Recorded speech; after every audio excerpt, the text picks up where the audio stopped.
Bonjour à tous et bienvenue dans cette nouvelle vidéo dans laquelle nous allons parler de récepteurs et générateurs.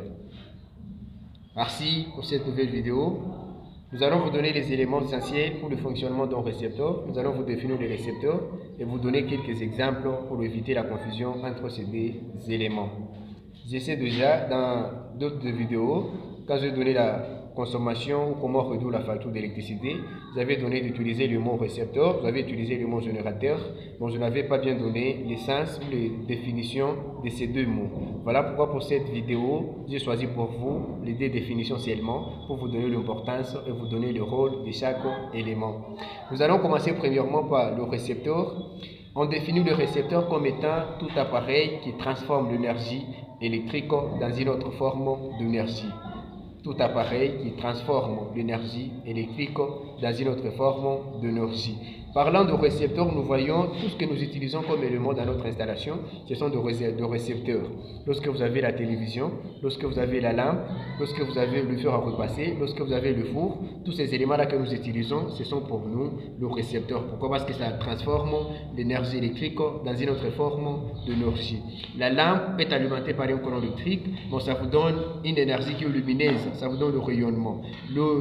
L'appareil récepteur, le fer à repasser, est alimenté par un courant électrique, mais il exploite ce courant électrique sous le principe où la loi de Joule, il vous donne la chaleur.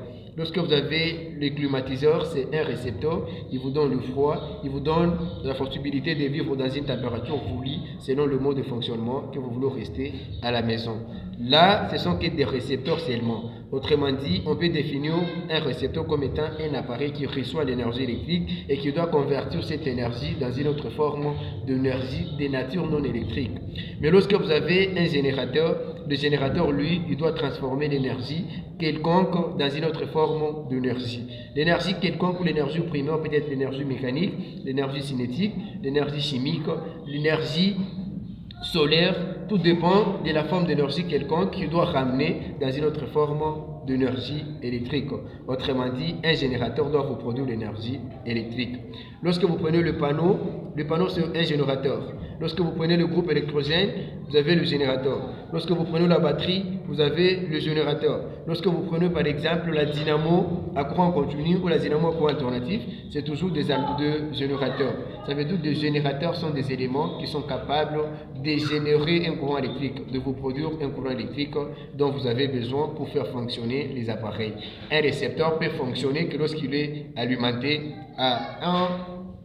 par un générateur ou lorsqu'il est connecté par un générateur. Ça veut dire l'ensemble générateur, récepteur et fil conducteur vous donne un circuit. Ce sont ces trois éléments qui doivent vous donner le fonctionnement d'un circuit électrique. Pour parler d'un circuit, nous avons la présence de ces trois éléments. Nous avons un ensemble de générateurs, de récepteurs interconnectés par le fil conducteur. Lorsque vous avez seulement le générateur, vous avez seulement le récepteur, il est difficile de former un circuit électrique. Pourquoi? Parce qu'il y a la présence de fil conducteur pour effectuer la liaison. Merci beaucoup pour cette vidéo. On se retrouve à la prochaine.